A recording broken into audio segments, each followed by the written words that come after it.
आप सब श्रीकरणी एकेडमी के इस डिजिटल प्लेटफॉर्म पे आपका स्वागत है। तो स्टूडेंट, आज हम वहीं से अपना वीडियो शुरू करेंगे जहां हमने पिछले वीडियो में डिस्कस किया था। ठीक है, एक बार क्विकली हम रिवीजन कर लेंगे कि हमने लास्ट वीडियो में क्या पढ़ा था। देखिए, भारत का भौतिक स्वरूप, ठीक है, इसके आगे हमें आज पढ़ना है। इसके पहले हमने क्या पढ़ा था, एक बार हम फटाफट उसे देख लेते हैं, रिवीजन कर लेते हैं। तो देखिए, इसके पहले हमने पढ़ा था कि भारत के भौतिक स्वरूप का विभाजन, डिवीजन कितने प्रकार में किया गया है। उसमें हमने सबसे पहले देखा था हिमालय, और हिमालय का ही हमने क्या किया था, विस्तार में अध्ययन किया था कि हिमालय को उत्तर से लेके दक्षिण में कितने भागों में बांटा गया है। तो क्या कहेंगे आप, कितने भागों में बांटा गया है? मैम 3 पार्ट में डिवीजन किया गया है, नॉर्थ से साउथ की ओर। कौन कौन सा? फर्स्ट पार्ट हमारा था आंतरिक हिमालय, जिसको बोला जाता है, या हम उसे क्या कह सकते हैं, हिमाद्री। फिर हमने सेकंड पार्ट देखा था, कौन सा, जो निम्न हिमालय था, बीच का पार्ट, मध्य हिमालय या निम्न हिमालय। और हमारा लास्ट कौन सा पार्ट था, उत्तर से दक्षिण की तरफ विभाजन में शिवालिक, और या फिर इसे क्या कह सकते हैं आप, बाहरी हिमालय। हिमाद्री आंतरिक हिमालय था और शिवालिक को क्या कह सकते हैं आप, बाहरी हिमालय। तो ये था उत्तर से दक्षिण की ओर विभाजन हिमालय का। फिर हमने देखा था पश्चिम से पूर्व की ओर हिमालय को नदियों की सीमाओं के आधार पर कैसे विभाजित किया गया है। तो यहाँ जैसे इस मैप से देख सकते हैं कि हमने सिंधु और जो सतलज का मैदान था उसके बीच के हिमालय को क्या बताया था, पंजाब हिमालय। फिर यहाँ सतलज से लगा के काली नदी जो है, इसके बीच के हिमालय को क्या कहा था, कुमाऊं हिमालय, उत्तराखंड में। फिर काली नदी और तीस्ता नदी की जहाँ सीमाएं हैं उसके बीच के हिमालय को क्या, नेपाल हिमालय के नाम से जाना जाता है।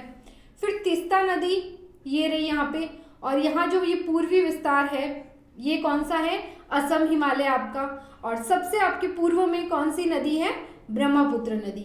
तो वो इस हिमालय की कौन सी सीमा बनाती है, पूर्वी सीमा बनाती है।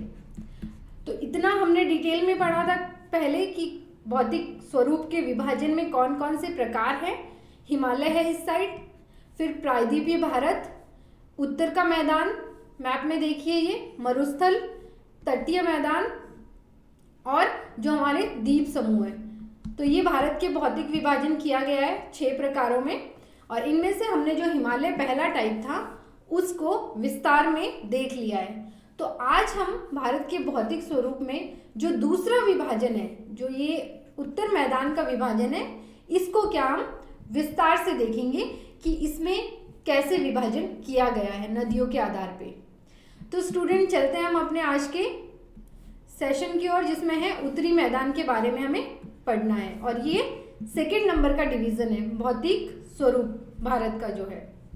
देखिए, उत्तरी मैदान नॉर्दर्न प्लेन्स, मतलब जहाँ गंगा, यमुना और इनकी सहायक नदियाँ बहती है। तो जो पूरा प्लेन एरिया है, जो समतल है भूमि उत्तर में, उसके बारे में इसको पूरा ये अलग डिवीजन कर दिया गया है भौतिक विभाजन। तो इसको हम अच्छे से आज पढ़ेंगे। उत्तरी मैदान जो है वो 3 मेजर रिवर्स है।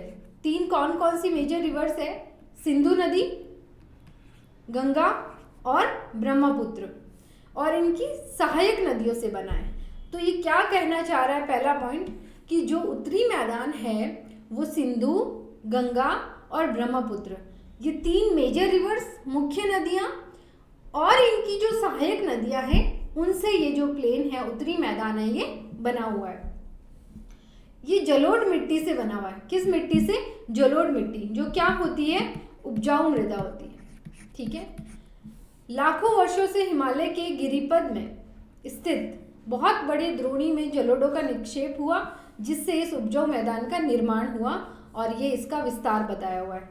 देखिए कैसे बता रहा है कि उत्तरी मैदान का जो निर्माण है, या जो निर्माण की प्रक्रिया है, वो कैसे हुई, ये बताना चाह रहा है। लाखों वर्षों से, देखिए उत्तरी मैदान के जस्ट ऊपर की साइड हमने क्या पढ़ा था, हिमालय, और हिमालय से जो नदियाँ निकलती है, गंगा हो गई चाहे यमुना हो गई, जब ये पहाड़ों से निकल के मैदानी क्षेत्र में प्रवेश करती हैं तो अपने साथ जो ये लाती है, कंकड़, पत्थर, बजरी, जो भी अवसाद लाती है, वो जैसे ही इस समतल भूमि में, जैसे ही इस उत्तरी मैदान में प्रवेश करती है तो वो क्या करती है, जो अवसाद होते हैं ना उनका यहाँ पे क्या हो जाता है, निक्षेपण हो जाता है। निक्षेपण का मतलब जमाव हो जाता है। देखिए पहाड़ों से जब नदी निकलती है तो वो एकदम तीव्र गति में निकलती है, तो जो भी उसके रास्ते में आते हैं बड़े छोटे पत्थर, जो भी अवसाद, उनको वो एक साथ अपने साथ बहा ले जाती है। लेकिन जैसे ही मैदानी क्षेत्र में उतरती है ना नदी, तो उसकी गति क्या, धीमी पड़ जाती है। और धीमी गति पड़ते ही वो अपने साथ जो लेके आती है पहाड़ों से अवसाद बहा के, उन्हें वो धीरे धीरे यहाँ जमा करके आगे निकल जाती है नदी। और ये जो ये जमाव है, जलोढ़ जमाव, इन्हीं से इन उत्तरी मैदानों का क्या हुआ है, निर्माण हुआ है। तो उत्तरी मैदान कैसे बने या इनकी निर्माण की प्रक्रिया क्या है, यही ये यहाँ पे कहना चाह रहा है कि जलोढ़ों के निक्षेप से हुआ, और इसको काफ़ी टाइम लगा, काफ़ी लाखों वर्षों में हुआ। ये धीरे धीरे नदियाँ बहती गई, अवसादों का जमाव होता गया, और वो धीरे धीरे मिट्टी जलोढ़ मृदा में परिवर्तित हुआ और इस मैदान का निर्माण हुआ। सिंधु, गंगा और ब्रह्मपुत्र नदियाँ और इनकी सहायक नदियों की बात यहाँ की जा रही है। ये देखिए मैप है, इसमें हमने इसको तो पढ़ लिया था, हिमालय जो हमारा पहला भौतिक विभाजन था। अब ये जो उत्तरी मैदान है, ये देखिए लिखा हुआ दिखाई दे रहा है उत्तरी मैदान, ये पूरा ये जो नॉर्दर्न प्लेन ये यहाँ पे जिसको मैंने रेड कलर से अंडरलाइन किया है, पूरा ये गंगा, ये ब्रह्मपुत्र रिवर है, ये आपकी गंगा, और ये इसकी सहायक नदियाँ यमुना हो गई, घग्गर हो गई, जो घाघरा, गंडक, कोसी। तो ये जो इसकी सहायक नदियों से जो ये परिपूर्ण मैदान है ना बहता हुआ, इस पूरे को उत्तरी मैदान के नाम से जाना जाता है। तो जब नदियाँ यहाँ से निकलती है इस पहाड़ी क्षेत्र से, और जैसे ही इस मैदानी क्षेत्र में प्रवेश करती है, तो यहाँ इसकी गति, इन नदियों की गति क्या हो जाती है, धीमी हो जाती है, और वो अपने साथ जो अवसाद लाती है, जो सेडिमेंट्स लाती है, उनका यहाँ पे क्या हो जाता है, निक्षेपण, जमाव हो जाता है, और इस निक्षेपण से यहाँ जलोढ़ मृदा का निर्माण हुआ। और जलोढ़ मृदा इस क्षेत्र में पाई जाती है, और ये क्या, उपजाऊ मृदा होती है।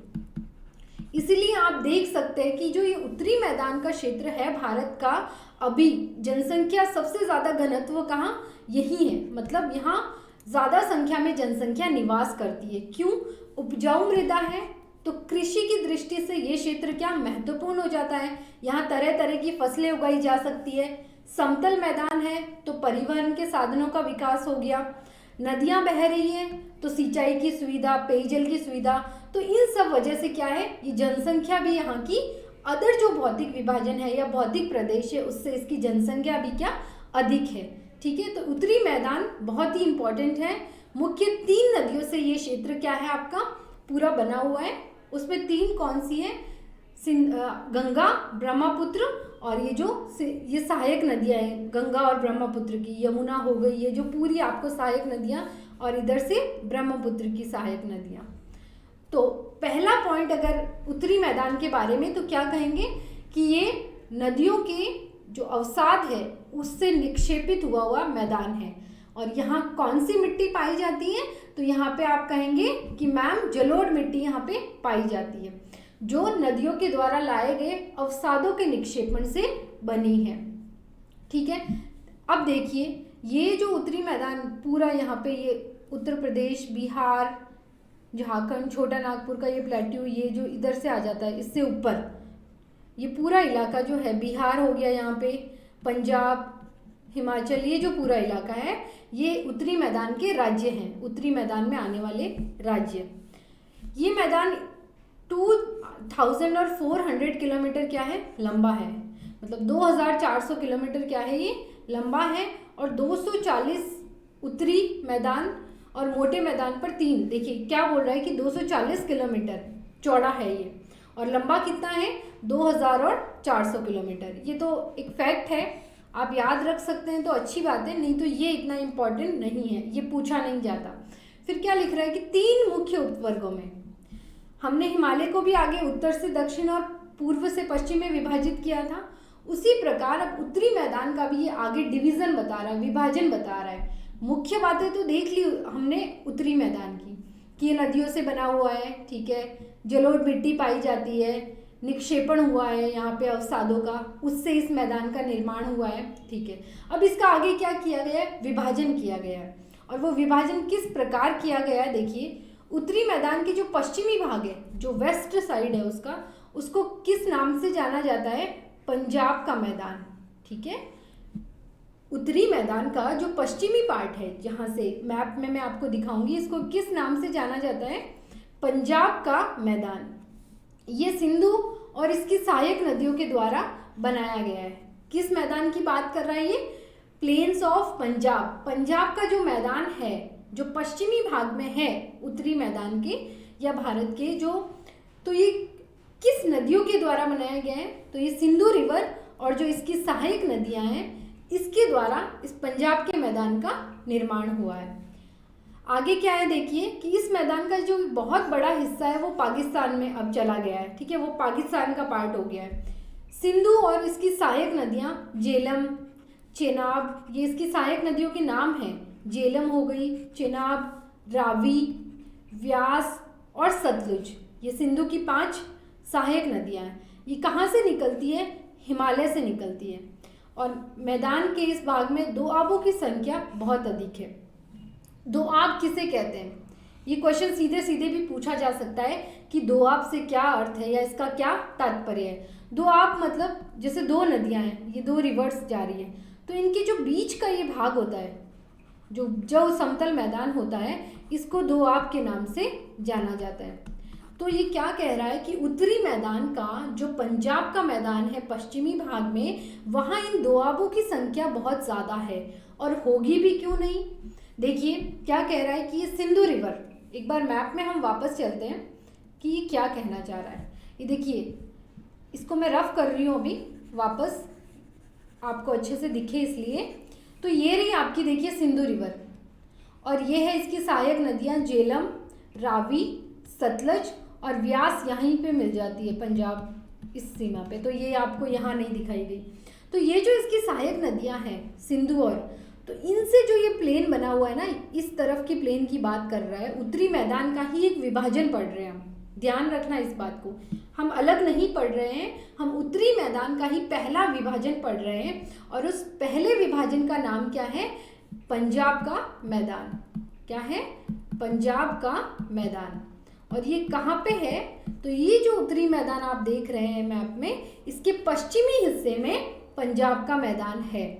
चलो, मैदान है तो किन्हीं किन्हीं नदियों के निक्षेपण से बना होगा अवसादों के, तो रिवर कौन सी है, सिंधु नदी और इसकी सहायक नदियों से ये जो पंजाब का मैदान है ये बना हुआ है, ये कहना चाह रहा है। अब ये जो पंजाब का मैदान है दिख रहा है आपको, सिंधु, झेलम, रावी, सतलज, इन नदियों के निक्षेपण से ये मैदान बना हुआ है। और यहाँ दोआबों की संख्या बहुत है, जैसे ये 2 रिवर्स जा रही है, ये 2 रिवर्स, तो इनके बीच का जो ये भाग है इसे कहते हैं दोआब। 2 नदियों के बीच का जो उपजाऊ मैदान होता है, तो यहाँ इस पंजाब के मैदानों में दोआबों की संख्या बहुत अधिक है।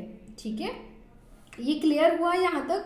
क्या पढ़ा हमने अभी तक, हमने अभी तक उत्तरी मैदान को देखा, तो उसमें मैम आप क्या कहेंगे कि किससे बना हुआ है, सिंधु, गंगा, ब्रह्मपुत्र, ये 3 क्या है, मुख्य नदियां हैं, और इनकी सहायक नदियों से उत्तरी मैदान का पूरा भाग बना हुआ है। ठीक है, वेरी गुड, पहला पॉइंट हमें मिल गया। दूसरा पॉइंट हमने क्या देखा कि जो ये उत्तरी मैदान है ये जलोढ़ मिट्टी से बना हुआ है। आप इतना याद रखिए, अवसादों के निक्षेपण और ये सब नहीं याद हो रहा तो आपको ये जरूर याद रखना है पॉइंट कि ये जलोढ़ मिट्टी से बना हुआ है। क्या, उत्तरी मैदान। तो 2 पॉइंट मिल गए, सिंधु, ब्रह्मपुत्र और गंगा की सहायक नदियों से बना हुआ है। एंड सेकेंड पॉइंट हमें मिला कि ये जो मैदान है जलोढ़ मिट्टी से निर्मित है।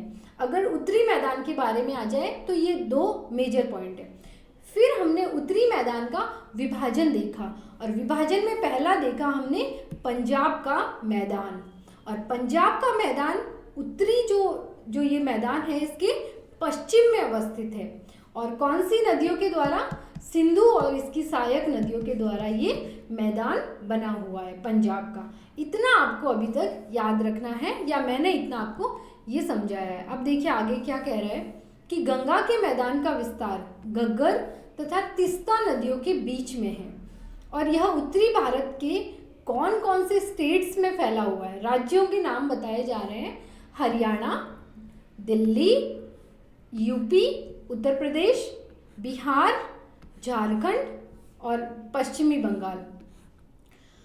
पहला पंजाब का मैदान, पंजाब हरियाणा इस साइड में है और उसका मेजर जो पार्ट है वो पाकिस्तान में चला गया है, क्योंकि सिंधु और उसकी सहायक नदियां अब पाकिस्तान में ज़्यादा बहती हैं, तो वो हमारे भारत में उतना हिस्सा नहीं है। लेकिन जो ये दूसरा मैदान है, जो ये उत्तरी मैदान का जो दूसरा विभाजन किया गया है, गंगा का मैदान, ये बहुत ही महत्वपूर्ण है। इसका विस्तार किन नदियों के बीच में है, तो घग्गर और तीस्ता नदी के बीच का जो क्षेत्र है उसको गंगा के मैदान के नाम से जाना जाता है। पूछ लिया जाए कि गंगा के मैदान का विस्तार कहाँ तक है, तो क्या लिखेंगे आप कि घग्गर और तीस्ता नदियों के बीच का जो क्षेत्र है वो गंगा का मैदान कहा जाता है। किन राज्यों में फैला हुआ है गंगा का मैदान, किन राज्यों में फैला हुआ है? हरियाणा, दिल्ली, उत्तर प्रदेश, वेस्ट बंगाल, ये रहा, और झारखंड का ये जो ऊपरी भाग है यहाँ तक। देखिए पंजाब का मैदान हो गया। अब ये बोल रहा घग्गर नदी, ये रही घग्गर नदी, देखिए दिख रही है आपको, ये रही घाघरा जो लिखा हुआ है, इसी को घग्गर नदी कहा जाता है।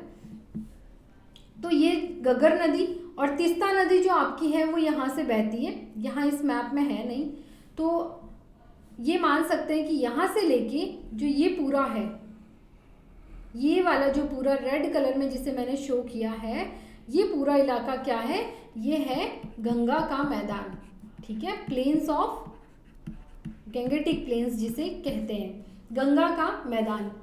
कौन कौन से राज्यों में, तो इस तरफ ये हरियाणा, ठीक है, फिर ये आ गया आपका उत्तर प्रदेश, फिर ये बिहार आ गया, ये नीचे एमपी का उत्तर का पार्ट आ गया, ये यहाँ झारखंड, छत्तीसगढ़, और ये आपका वेस्ट बंगाल का ये पार्ट आ गया। तो ये जो गंगा का मैदान है ये इन उत्तरी भारत के राज्यों में फैला हुआ है, ठीक है, ये देख रहे हैं, ये पहला पंजाब का मैदान पश्चिम की साइड, अब दूसरा जो मैदान पढ़ रहे हैं हम गंगा का मैदान।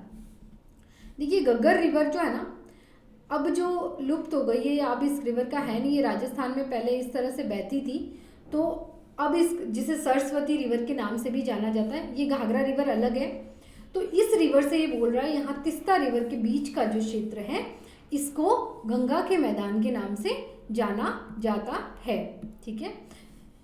ये राज्य जो है हरियाणा, दिल्ली, यूपी, बिहार, झारखंड और वेस्ट बंगाल, इन राज्यों के नाम आपको याद रखने हैं कि ये जो राज्य हैं ये गंगा के मैदान के पार्ट हैं या इसके क्षेत्र हैं।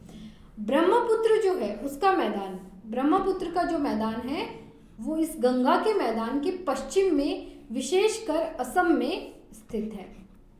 क्या कह रहा है कि जो ब्रह्मपुत्र का मैदान है ये पश्चिम नहीं, यहाँ क्या आएगा आपका पूर्व आएगा, ठीक है। कैसे, देखिए ये जो आपका मैप है इंडिया का, ये हो गया गंगा का मैदान, पहला पंजाब का मैदान सिंधु रिवर के द्वारा, गंगा का मैदान मेजरली गंगा रिवर और इसकी सहायक नदियाँ, और ये जो तीसरा है ये वाला, ये देखिए ब्रह्मपुत्र रिवर जो बह रही है, तो ये गंगा के मैदान का जो ये पूर्वी क्षेत्र है यहाँ पे, इसको किस नाम से जाना जाता है? ये ऊपर तो हिमालय हो गया, ये वाला जो एरिया है ये क्या है? ब्रह्मपुत्र का मैदान, ठीक है, ब्रह्मपुत्र प्लेन्स जिसको बोलते हैं हम। तो ये है ब्रह्मपुत्र का मैदान, ठीक है। ये जो गंगा का मैदान है इसके पूर्व में स्थित है, ठीक है, और पंजाब का मैदान गंगा के मैदान के पश्चिम में स्थित है और गंगा का मैदान इन दोनों के मध्य में स्थित है। तो उत्तरी भारत का विभाजन तीन जो रिवर्स के बेस पे किया गया है, वो सिंधु रिवर और उसका जो नदियों का मैदान है उसको किस नाम से जाना जाता है? पंजाब का मैदान, ठीक है।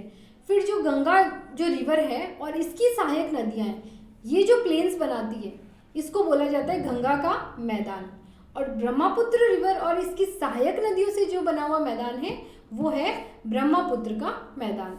तो ये तीन मेजर उत्तरी जो हमारा जो उत्तरी जो मैदान है, इसमें हमने ये मुख्यतः तीन डिवीज़न देखे on the basis of reverse, जो रिवर जो बह रही है इनके आधार पे हमने ये देखा तीन विभाजन।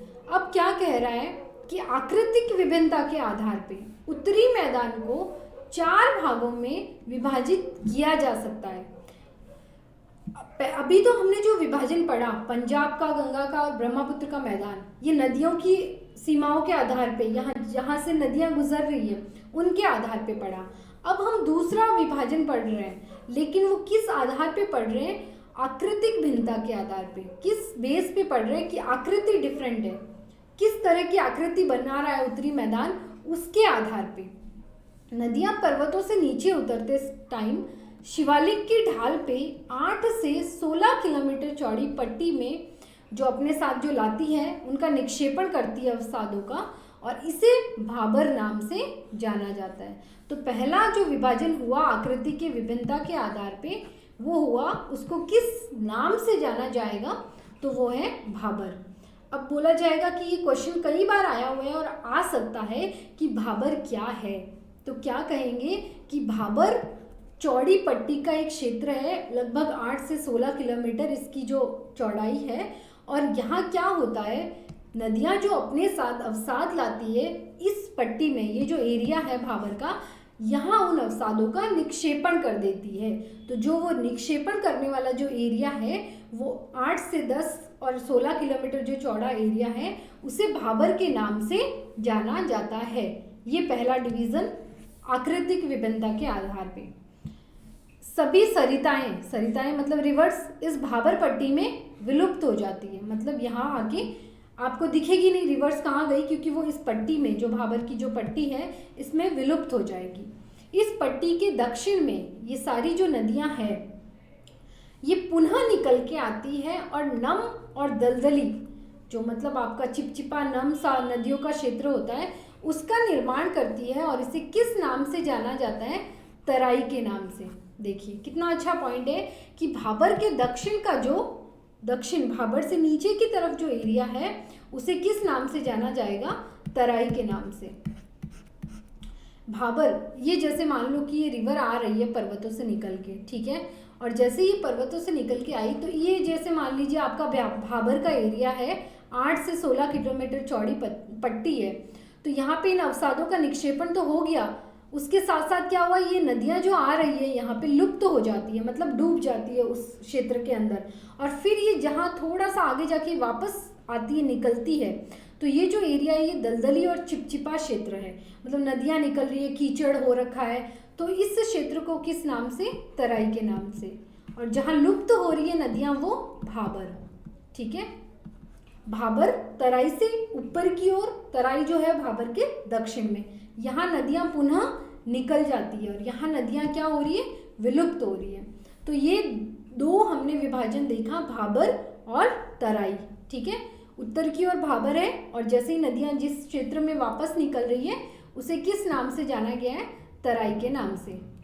आगे क्या है कि उत्तरी मैदान का जो सबसे पुराना भाग है, जहाँ नदियाँ बहुत टाइम से बह रही है और अभी थोड़ा मार्ग चेंज कर लिया, या जो पुराना इलाका है उसे किस नाम से जाना जाता है? पुराने जलोढ़ का बना हुआ है और ये वेदिका जैसी आकृति प्रदर्शित करता है। इस भाग को भांगर, किस नाम से?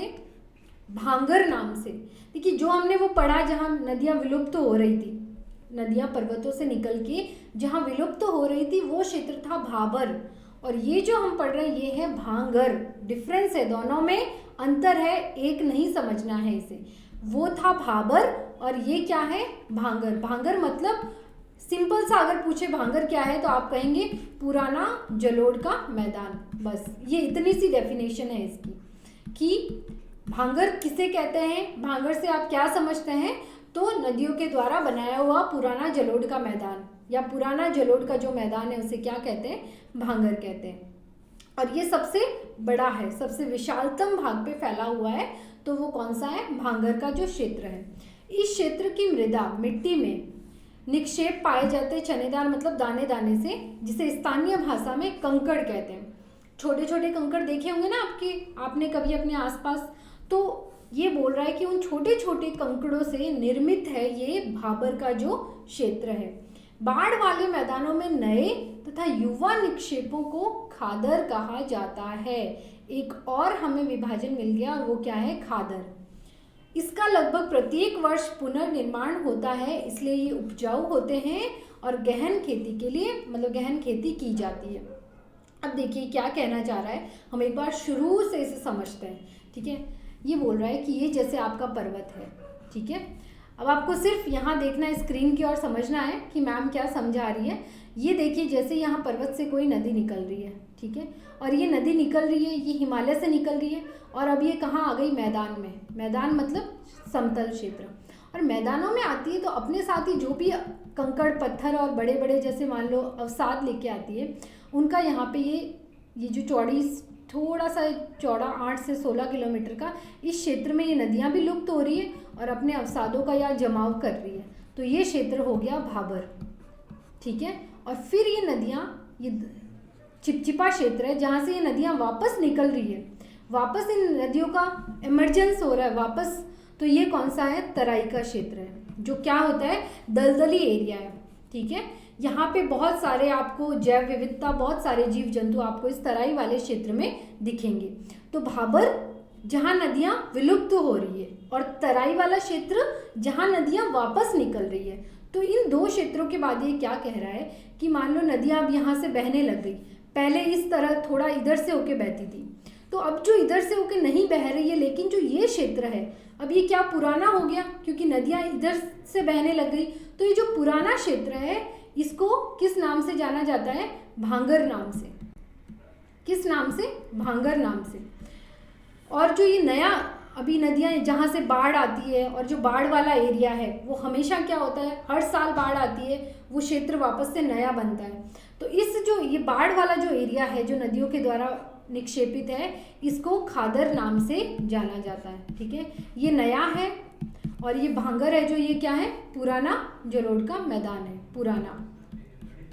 तो ये कहना चाह रहा है कि आकृति की विभिन्नता के आधार पे उत्तरी मैदान को 4 भागों में हमने बांटा, जिसमें से भाबर एक 8 से 16 किलोमीटर की चौड़ी पट्टी, नदियां खत्म हो रही है। तराई वाला क्षेत्र, नदियां वापस हमें दिखाई दे रही है, वापस जमीन पे। फिर आता है भांगर, पुराना जलोढ़ का मैदान जहाँ पहले नदियाँ बहती थी, वो बहुत बड़ा एरिया। और खादर जहाँ अब नदियाँ बह रही है, हर साल वहाँ पे बाढ़ आ रही है और हर साल वो इलाका क्या पुनर्जीवित हो रहा है। तो हर साल वहाँ नई मिट्टी बन रही है और जहाँ नई मिट्टी बनेगी नदियों के द्वारा, तो वो क्या होगी, ज़्यादा उपजाऊ होगी, वहाँ पे ज़्यादा खेती की जा सकती है। तो खादर का जो क्षेत्र है ये नया है और यहाँ पे कृषि क्या होती है, अधिक होती है। तो ये कृषि की दृष्टि से इम्पोर्टेंट क्षेत्र है खादर।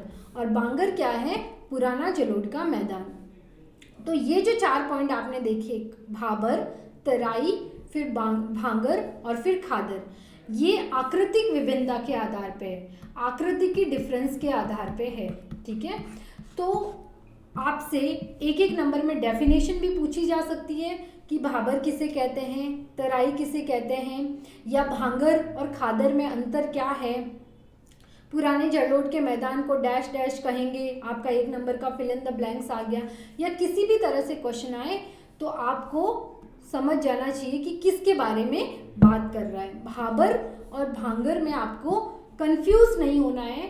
भाबर चौड़ी पट्टी का क्षेत्र है जहाँ नदियाँ विलुप्त हो रही है, और भांगर क्या है, भांगर नदियों का पुराना जो क्षेत्र था जहाँ से वो पहले बहती थी, पुराना जो मैदान था जलोढ़ का, वो क्या है, वो भांगर है। ठीक है, तो पहले हमने जो देखा वो नदियाँ, जहाँ से नदियों के आधार पे सिंधु और इसकी सहायक नदियों का मैदान, पंजाब का मैदान जो पश्चिम की साइड है। ठीक है, घग्गर और तीस्ता नदी के बीच का जो क्षेत्र है, जो मैदान है जहाँ गंगा और इसकी सहायक नदियाँ बह रही है, तो आप कहेंगे कि मैम वो है कौन सा, गंगा का मैदान। Very good. उसके बाद क्या है, गंगा के मैदान के वापस पूर्व की साइड जहाँ ब्रह्मपुत्र और इसकी सहायक नदियाँ बह रही है, वो कौन सा एरिया है, या उस प्लेन को किसके नाम से जाना जाएगा, तो आप कहेंगे कि मैम वो ब्रह्मपुत्र का मैदान है। तो 3 मैदान, पंजाब का, गंगा का और ब्रह्मपुत्र का, सिंधु नदी द्वारा, गंगा और ब्रह्मपुत्र नदियों द्वारा। फिर 4 पार्ट हमने और देखे उत्तरी मैदान के, भाबर जहाँ पे नदियाँ विलुप्त हो रही हैं, तराई जहाँ हमें नदियाँ वापस निकलती हुई दिखाई दे रही है, जो थोड़ा चिपचिपा सा और नम इलाका है। फिर भांगर पुराना जलोढ़ का मैदान, और खादर जहाँ से जो नया मैदान है, जो नदियों द्वारा नया बनाया गया है, या हर साल जहाँ बाढ़ आती है वो वाला क्षेत्र क्या कहलाता है? खादर। तो सबसे उपजाऊ क्षेत्र कौन सा हुआ? आप कहेंगे कि खादर है। ठीक है, तो ये उत्तरी मैदान का डिवीजन हमने देखा, दो आधार पे हमने विभाजन को देखा। ठीक है, अब देखिए, अब हमारा नेक्स्ट कौन सा है? प्रायद्वीपीय पठार। कंफ्यूज अभी तक नहीं होना है। हमने भारत के भौतिक विभाजन को 6 प्रकार में बांटा और उनमें से पहले 2 प्रकारों को हमने डिटेल में पढ़ा। पहला हमने पढ़ा हिमालय, उत्तर से दक्षिण की ओर हिमाद्री, निम्न हिमालय और शिवालिक। फिर हमने पश्चिम से पूर्व की ओर पढ़ा, नदियों के सीमांकन के आधार पे पंजाब हिमालय, कुमाऊं हिमालय, फिर नेपाल का हिमालय, फिर असम का हिमालय, और फिर ब्रह्मपुत्र रिवर। ये तो हो गया हिमालय का विभाजन। फिर देखा उत्तरी मैदान का विभाजन, तो पंजाब का मैदान, सिंधु और इसकी सहायक नदियों का क्षेत्र। फिर हमने देखा गंगा का मैदान, गंगा और इसकी सहायक नदियों का क्षेत्र। और फिर देखा हमने इस साइड कौन सा है? ब्रह्मपुत्र और इसकी सहायक नदियों का मैदान, जिसे ब्रह्मपुत्र मैदान के नाम से जाना जाता है। फिर हमने देखा भाबर, फिर तराई, भांगर और खादर। ये 4 पार्ट हमने उत्तर से दक्षिण की ओर इधर उत्तर के मैदान में देखे। यहाँ नदियाँ आ रही है, कौन सा है? पहला भाबर, विलुप्त हो रही है। उसके नीचे का क्षेत्र नदियाँ पुनः इमर्ज हो रही है। तराई जो पुराना जलोढ़ का मैदान है, खादर और भांगर, और जो नया जलोढ़ का मैदान है वो किस नाम से जाना जाता है? खादर के नाम से। तो ये हमने देखा उत्तरी मैदान का विभाजन विस्तार में, कि इसे किस आधार पे और कितने प्रकार में विभाजित किया गया है। अब जो हम देखेंगे, या अब जिसके बारे में हम पढ़ेंगे, वो पेनिनसुलर प्लेट्यू, प्रायद्वीप का पठार। ठीक है, तीसरा हम पढ़ने जा रहे हैं भौतिक विभाजन। ये देखिए आप इंडिया का मैप, और इसमें जो आपको ये जो दिख रहा है, ये वाला जो पूरा क्षेत्र जहाँ मैं अंडरलाइन कर रही हूँ, ये देखिए, ये इसको किस नाम से जाना जाता है? प्रायद्वीप का पठार। लिखा ना दक्कन का पठार, ये इसके डिवीज़न है आगे, और ये मध्य उच्च भूमि। तो आप मोटा मोटा ये देखिए, जो ये भारत का ये वाला क्षेत्र है, ये किस नाम से जाना जाता है? प्रायद्वीपीय पठार या प्रायद्वीप का पठार। मेज की आकृति वाला स्थल है, जो पुराने क्रिस्टल, आग्नेय और रूपांतरित शैलों से बना हुआ है। हिमालय का हमने पढ़ा था कि ये नवीन और वलित पर्वतमाला है, ये मतलब नई बनी हुई पर्वतमाला है। लेकिन प्रायद्वीपीय पठार क्या है? ये पुराना है, मतलब ये काफ़ी हिमालय से भी पुराना है। और ये किस किस चट्टानों से? ये तीनों प्रकार की चट्टानों से। चट्टानें 3 प्रकार की होती है, आग्नेय, अवसादी और कायांतरित। तो ये कहना चाह रहा है कि ये जो पठार है, ये तीनों प्रकार की चट्टानों से बना हुआ है। ये गोंडवाना भूमि के टूटने और अफवाह के कारण बना, यही कारण है कि ये प्राचीनतम भूभाग का हिस्सा है। ये आप बाद में पढ़ेंगे आगे, जो 11th में आर्ट्स लेंगे, कि कैसे पूरे पृथ्वी का विभाजन हुआ, गोंडवाना लैंड, टेथिस सागर, इन सब में। आपको बस इतना ध्यान रखना है, यहाँ ये क्या कहना चाह रहा है कि ये जो प्रायद्वीप का पठार है, ये गोंडवाना भूमि का एक भाग है, या इसके टूटने से ये बना है।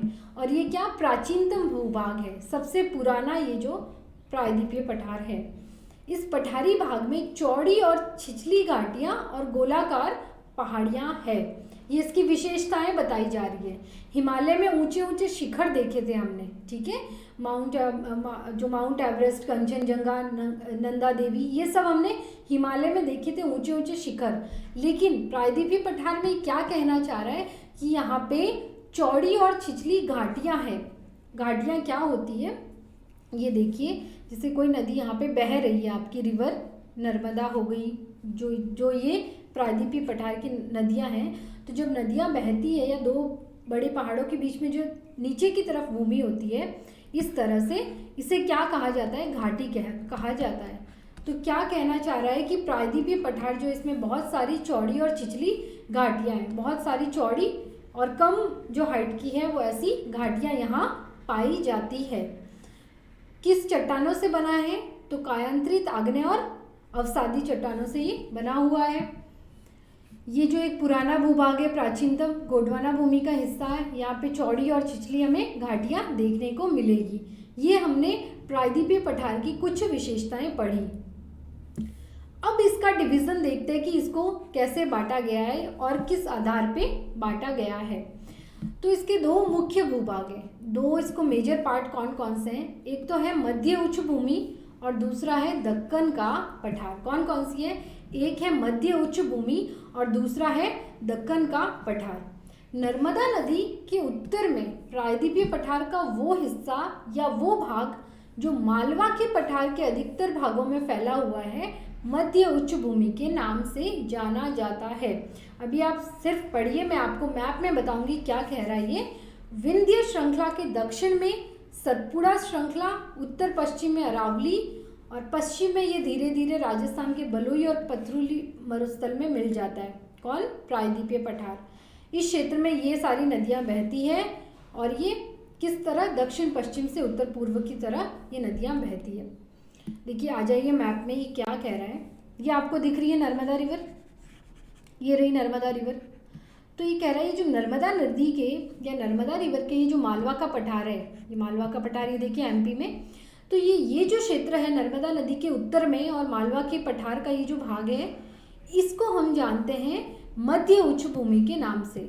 मध्य उच्च भूमि ये किसका डिवीजन है? ये प्रायद्वीपीय पठार को ही दो भागों में बांटा गया है, जिसमें जो नर्मदा नदी के उत्तर का जो क्षेत्र है या जो मालवा पठार के इधर पूर्व की साइड ये जो क्षेत्र है, इसको मध्य उच्च भूमि के नाम से जाना गया है। और नर्मदा नदी के नीचे ये जो आपको दिख रहा है ये दक्कन पठार है, ये वाला क्षेत्र, ठीक है, ये वाला एरिया दक्कन पठार। और नर्मदा नदी के उत्तर में मालवा के पठार के पास का जो क्षेत्र है वो कौन सा है? वो है मध्य उच्च भूमि। तो ये दो डिवीज़न है इसके, मध्य उच्च भूमि और दक्कन का पठार। अब समझ आ रहा है कि नर्मदा नदी के उत्तर में और मालवा के पठार का जो अधिकतर क्षेत्र है उसे मध्य उच्च भूमि के नाम से जाना जाता है। और विंध्य श्रृंखला के दक्षिण में, मतलब वही नर्मदा नदी के फिर दक्षिण में जो विंध्य श्रृंखलाएं हैं और सतपुड़ा श्रृंखला है और जो ये पूरा क्षेत्र है, इसे दक्कन का पठार नाम से जाना जाता है। और ये जो आपका क्षेत्र है ये रही अरावली पर्वतमाला। तो ये कह रहा है कि ये जो पूरा प्रायद्वीपीय पठार है ये पश्चिम की साइड ये मरुस्थल में मिल जाता है और जो फिर अलग ही डिवीज़न हो जाता है, कौन सा? भारतीय मरुस्थल। ये हम बाद में पढ़ेंगे। अब देखिए कौन कौन सी नदियाँ इस प्रायद्वीपीय पठार में बहती है या मुख्य नदियाँ कौन कौन सी है। तो आप कहेंगे कि मैम चंबल, सिंध, बेतवा, केन ये मध्य उच्च भूमि की है, मतलब जो नर्मदा से उत्तर की साइड बह रही है ये उन नदियों की बात हो रही है, चंबल, सिंध, बेतवा, केन ये सब। और ये दक्षिण पश्चिम से, इधर दक्षिण और पश्चिम से, मतलब इस तरह से उत्तर पूर्व में, ये हो गया नॉर्थ और ये हो गया ईस्ट, साउथ और वेस्ट। तो ये दक्षिण पश्चिम से इस तरफ बह रही है उत्तर पूर्व की तरफ, ये वाली जो नदियाँ हैं, मतलब ये मध्य उच्च भूमि की बात की जा रही है। जो नर्मदा नदी के उत्तर की साइड जो है वो मध्य उच्च भूमि है और उसकी ये मुख्य नदियाँ हैं। और ये जो उच्च भूमि है इधर मरुस्थल में मिल जाती है। और क्या है इस मध्य उच्च भूमि की विशेषता कि इधर अरावली से घिरी हुई है, उत्तर की साइड उत्तर का मैदान आ जाता है और नीचे दक्कन का पठार, ये दक्कन का पठार। तो इन जो नर्मदा से ऊपर है ये क्या है? मध्य उच्च भूमि। और नर्मदा से जो नीचे का क्षेत्र है वो क्या है? दक्कन का पठार। समझ में आया? अब ये आगे क्या कह रहा है हमसे? मध्य उच्च भूमि पश्चिम में तो चौड़ी है और पूर्व में संकीर्ण है, मतलब पश्चिम की साइड है काफ़ी ज़्यादा क्षेत्र तक फैली हुई है और पूर्व में थोड़ी छोटी हो जाती है। इस पठार के पूर्वी विस्तार को बुंदेलखंड नाम से जाना जाता है या बघेलखंड नाम से भी जाना जाता है। इसके और पूर्व के विस्तार को दामोदर नदी द्वारा अपवाहित छोटा नागपुर का पठार दर्शाता है। अभी हम किसकी बात कर रहे हैं? हम मध्य उच्च भूमि की ही बात कर रहे हैं। और मध्य उच्च भूमि को आगे ये बताना चाह रहा है कि जो ये आपका क्षेत्र है, ये भारत का जो आकृति है, ये वाला तो जो पूरा है ये क्या है? पूरा प्रायद्वीपीय पठार है। और यहाँ से ऐसे नर्मदा नदी बहती है, अरब सागर में गिरती है। तो नर्मदा नदी के ऊपर का जो ये क्षेत्र है, ये उत्तरी मैदान के दक्षिण और इधर मरुस्थल के पूर्व की साइड ये जो क्षेत्र है पूरा, ये है मध्य उच्च भूमि। कौन सी? मध्य उच्च भूमि, ठीक है। और इसके जो ये दक्षिण का क्षेत्र है, ये है दक्कन का पठार, दक्कन का पठार। और इन दोनों को संयुक्त रूप से ये प्रायद्वीपीय पठार के क्या है? प्रायद्वीपीय पठार के 2 डिवीजन है, मध्य उच्च भूमि और दक्कन का पठार। तो ये कह रहा है कि यहाँ पे आपका छोटा नागपुर पठार है और इस तरह से दामोदर नदी हमने पढ़ा था ना, पश्चिमी बंगाल का शोक, तो इस तरह से ये छोटा नागपुर का पठार अलग करता है इस इधर के और इस वाले पार्ट को। तो आपको मध्य उच्च भूमि के बारे में 1 या 2 पॉइंट याद रखने कि ये प्रायद्वीपीय पठार का नर्मदा से उत्तर की ओर मालवा के जो पहाड़ियाँ हैं या पठार हैं उनका एक हिस्सा है। और यहाँ पे चंबल, सिंध, केन, बेतवा इस तरह की नदियाँ बहती हैं। बस इतना ही आपको जो है याद रखना है।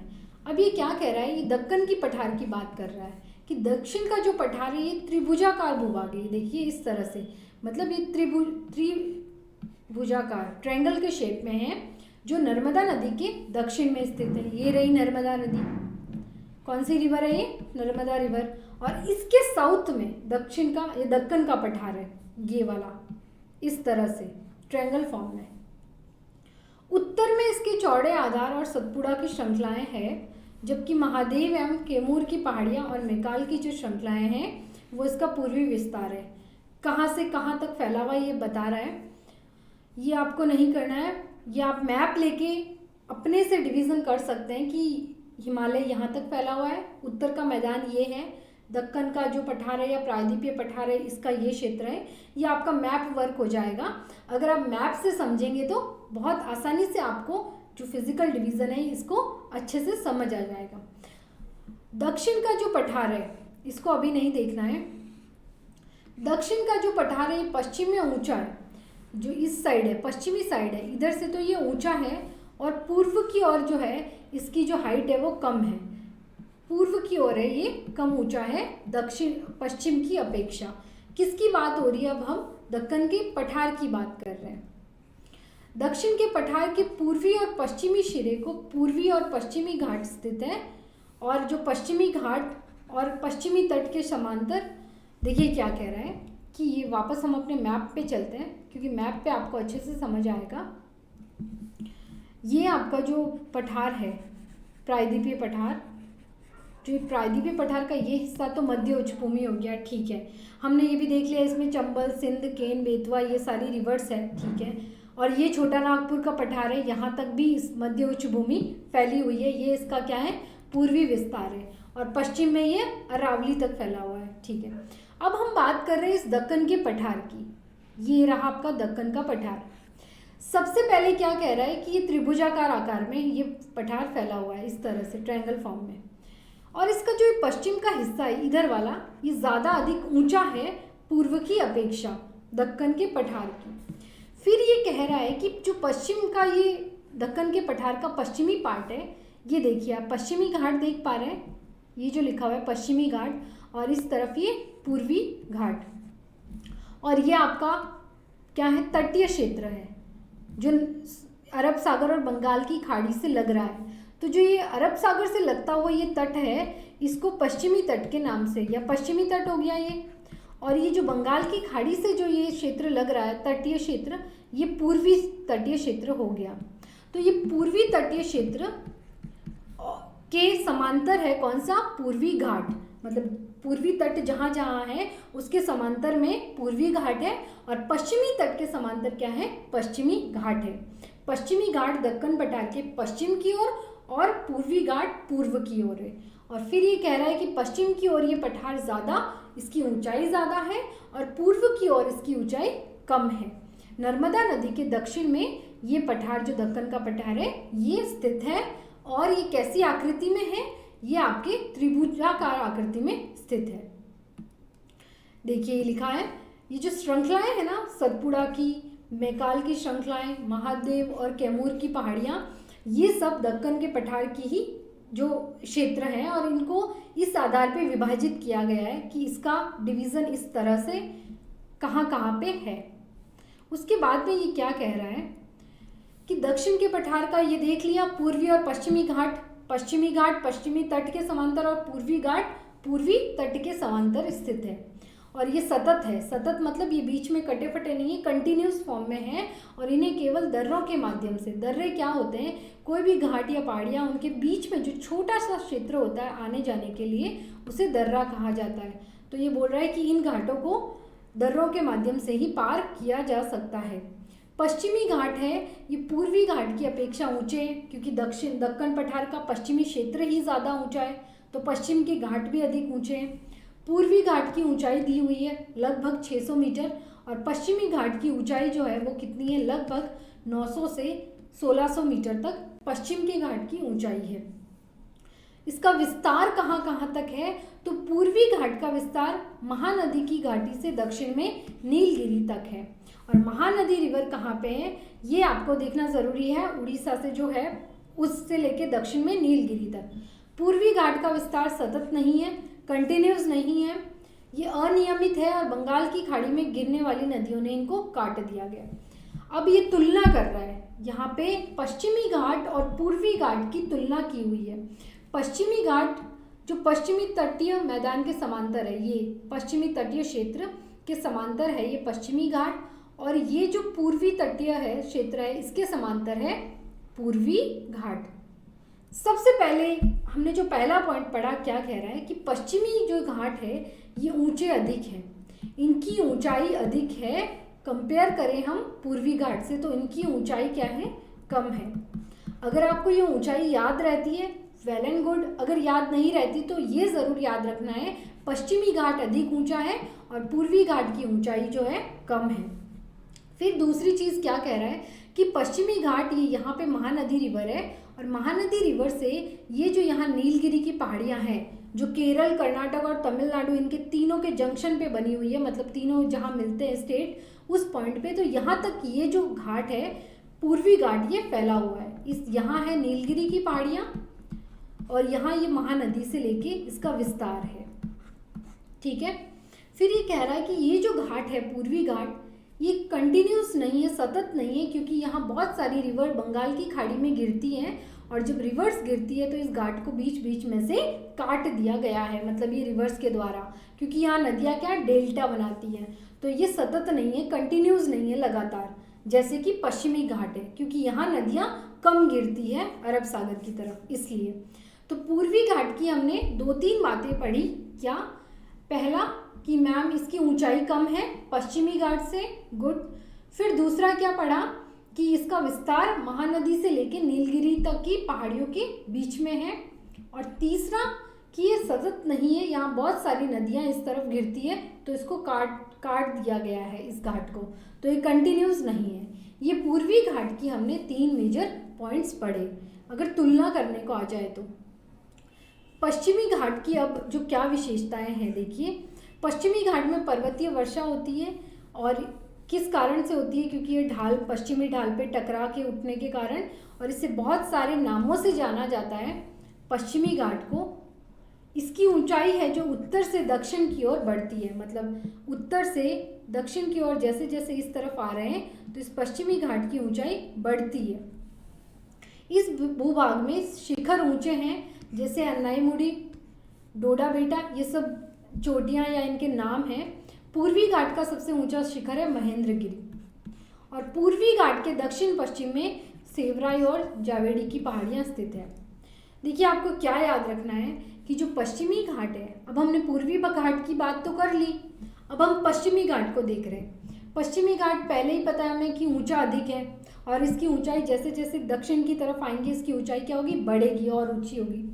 यहाँ पे वर्षा कौन सी होती है, पर्वतीय वर्षा। पर्वतीय वर्षा क्या, जैसे मान लीजिए पर्वत है और जैसे ही हवाएं यहाँ से टकराएंगी पर्वत से तो वो यहाँ टकरा के यहीं पे बारिश कर देगी, तो इसे कहते हैं पर्वतीय वर्षा।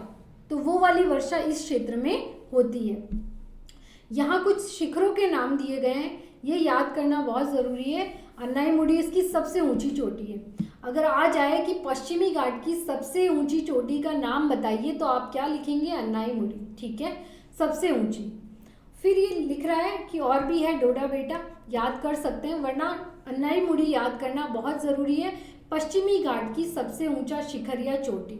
और उसी तरह पूर्वी घाट की सबसे ऊंची कौन सी है चोटी? अभी हमने देखा महेंद्रगिरी, कौन सी है? महेंद्रगिरी। तो पश्चिम की ओर अन्नाईमुड़ी, पूर्वी घाट की ओर महेंद्रगिरी।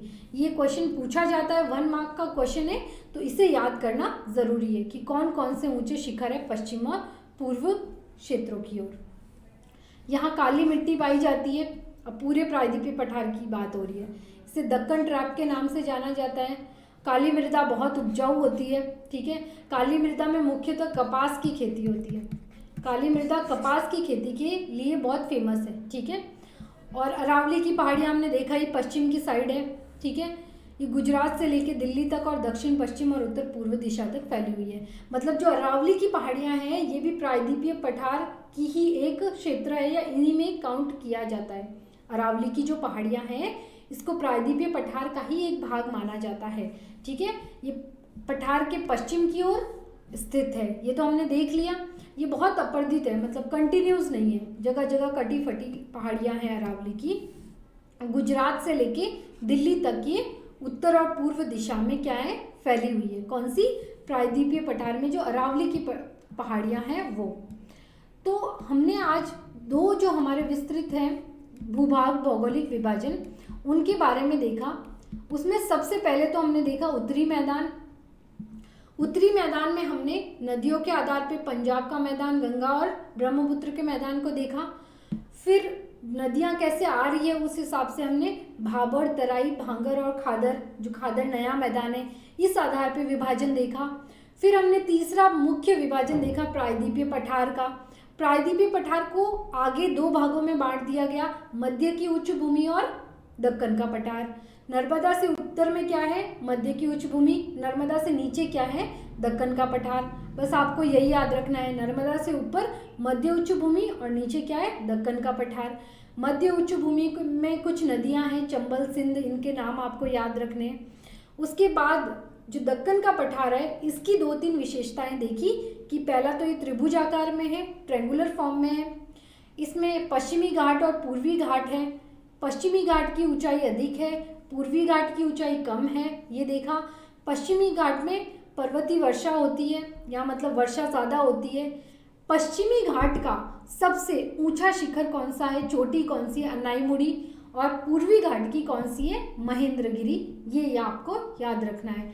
पूर्वी घाट जो है और यहाँ से जो नदियाँ बंगाल की साइड गिरती है ये डेल्टा का निर्माण करती है, और पश्चिमी साइड में जो ये नदियाँ गिरती है मुख्यतः नर्मदा और तापी रिवर, तो ये डेल्टा का निर्माण नहीं करती है। ये इसलिए ये कंटिन्यूस फॉर्म में सतत है, और पूर्वी भाग जो है कटा फटा है, ये सतत नहीं है। तो आज हमने इन 2 फिजिकल डिवीज़न को विस्तार से देखा। अब जो हम कल पढ़ेंगे भारत का मरुस्थल, जो ये रहा इस तरफ है अरावली के पश्चिम की साइड, फिर हम पश्चिमी तट और पूर्वी तट को देख लेंगे, और जो हमारा एक जो बच गया द्वीप समूह, अंडमान और निकोबार और लक्षद्वीप द्वीप समूह, तो ये 3 डिवीज़न अभी हमारे बच गए हैं, इसे हम नेक्स्ट वीडियो में देखेंगे। अभी तक हमने 3 जो है डिवीज़न देख लिए। तो आपको मैप लेना है, और मैप में जो तीनों भौगोलिक विभाजन की जो विशेषताएं हैं ना, उन्हें अपने मैप पे अंकित करनी है कि ये रिवर्स है, ये प्रायद्वीपीय पठार है, ये मध्य उच्च भूमि है, ये दक्कन का पठार है, अरावली पर्वतमाला यहाँ पे है, विंध्याचल की जो पर्वतमाला है कहाँ है। इस तरह से आपको गंगा का मैदान, ब्रह्मपुत्र का मैदान, इस तरह से आपको अपने मैप में इन सब चीज़ों को लोकेट करना है, ताकि आपको याद करने में बहुत आसानी हो जाएगी। और कल हम जो देखेंगे वो मरुस्थल के बारे में देखेंगे, और बचे हुए हमारे जो भौतिक विभाजन हैं हम इन्हें क्या करेंगे? कंप्लीट करेंगे। तो आज हम अपना जो वीडियो है यहीं रोकते हैं। आपको कोई भी इससे रिलेटेड कोई भी डाउट हो तो आप कमेंट कर सकते हैं कि ये समझ नहीं आया और ये मतलब इसका क्या अर्थ है, जो भी। और अगर वीडियो पसंद आया हो आपको तो आपको लाइक ज़रूर करना है, आगे पढ़ के आना है, जो पढ़ा है उसे रिवीजन करना है। ओके बच्चों, बाय, ऑल द बेस्ट।